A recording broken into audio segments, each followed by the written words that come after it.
আমরা সবাই তো সবসময় মায়েদের হাতে রান্না খেয়ে অভ্যস্ত। মায়ের হাতের রান্নার স্বাদ কিন্তু অন্য কেউ আর ভাগ করে নিতে পারে না। এত মানুষের হাতে রান্না খেয়েও আমার মায়ের মতন রান্না কিন্তু আর কেউ করতে পারে না। মায়ের হাতে একটা অন্যরকম জাদু আছে। আমাদের প্রত্যেকের কাছেই কিন্তু প্রত্যেকের মায়ের হাতের রান্নাই বেস্ট। কিন্তু আমাদের মায়েরা এত সুন্দর রান্না কোথা থেকে শিখলো? আমরা যেমন আমাদের মায়ের কাছ থেকে রান্না শিখেছি, আমাদের মায়েরাও কিন্তু তাদের মায়ের কাছ থেকে রান্না শিখেছে। আমার নানির হাতের রান্নাও কিন্তু আমার আম্মুর রান্নার থেকে কম নয়। তো আজকে আমি আপনাদের সাথে শেয়ার করব আমার নানির হাতের রান্না। নানি আজকে জুয়ারি মাছ রান্না করবে করলা, আলু আর ডাঁটা দিয়ে। তো মাখিয়ে সবকিছু রান্না করবে, এর কারণে সব বাটা মশলাগুলো একসাথে দিয়ে দিই। আমার নানি কিন্তু অনেক আইটেমের রান্না জানে, আর আমার কিন্তু আমার নানির হাতের রান্নাও খুব পছন্দ। তো আমার নানি বাটা মশলাগুলো দিয়ে দেওয়ার পর এখন কেটে রাখা পেঁয়াজ আর মরিচও দিয়ে দিল। আমার নানির কিন্তু ঝাল খুব পছন্দ। এই যে দেখুন কতগুলো মরিচ কুচি দিয়েছে, আবার মরিচের গুঁড়াও কিন্তু দিয়েছে। এরপর দিয়ে দিল তেল, আর তেল দেওয়ার পর এখন হাতে মাখিয়ে নেবে। আচ্ছা, আপনাদের কার কার নানি বেঁচে আছে আর কার কার নানি বেঁচে নেই সেটা অবশ্যই আমাকে কমেন্ট করে জানাবেন।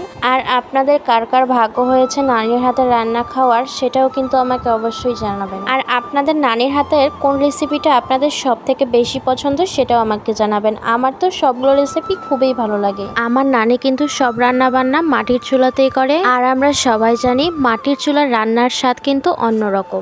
এখন তো ঘরে ঘরে সবারই গ্যাসের চুলা থাকে, নানিদেরও আছে, কিন্তু আমার নানি গ্যাসের চুলাতে রান্না করতে খুবই ভয় পায়, যার কারণে নানি সবসময় মাটির চুলাতেই রান্না করে। নানি কিন্তু হাতে মাখিয়ে নিচ্ছে।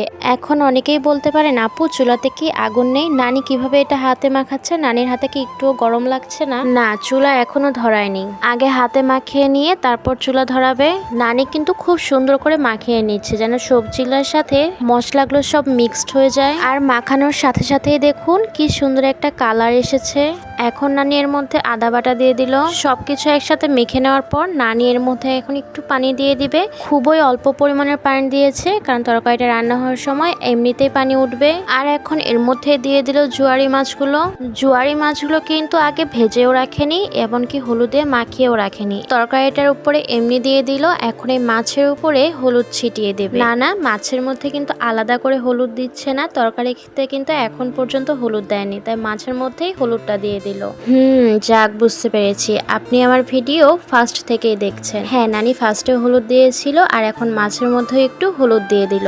এইভাবে মাছ রান্না করার রেসিপি আমি কিন্তু আজকে প্রথম দেখছি, দেখে কিন্তু আমার ভালোই হলো। আমি কিন্তু শিখে গেছি এই রেসিপিটা। আমি যে শুধু একা দেখেছি তা কিন্তু নয়, আমি কিন্তু আপনাদেরকেও শিখিয়ে দিলাম। আপনারাও চাইলে বাসায় একদিন ট্রাই করে দেখবেন। একটু আগে আমি বলেছিলাম না এখানে কিন্তু পানি দিবে না, এটা আমার ভুল হয়েছে, কারণ এই দেখুন নানি কিন্তু এখন এর মধ্যে পানি দিয়ে দিই। শুরু থেকে কিন্তু এখানে বসেছিলাম ভিডিও করার জন্য, কিন্তু যখন রান্না হয়েছে তখন তরকারির ফাইনাল লুকটা নিতে ভুলে গিয়েছিলাম, তাই আপনাদের সাথে এটুকুনি শেয়ার করলাম। তো আজকের ভিডিও এই পর্যন্ত। সবাইকে আল্লাহ হাফেজ।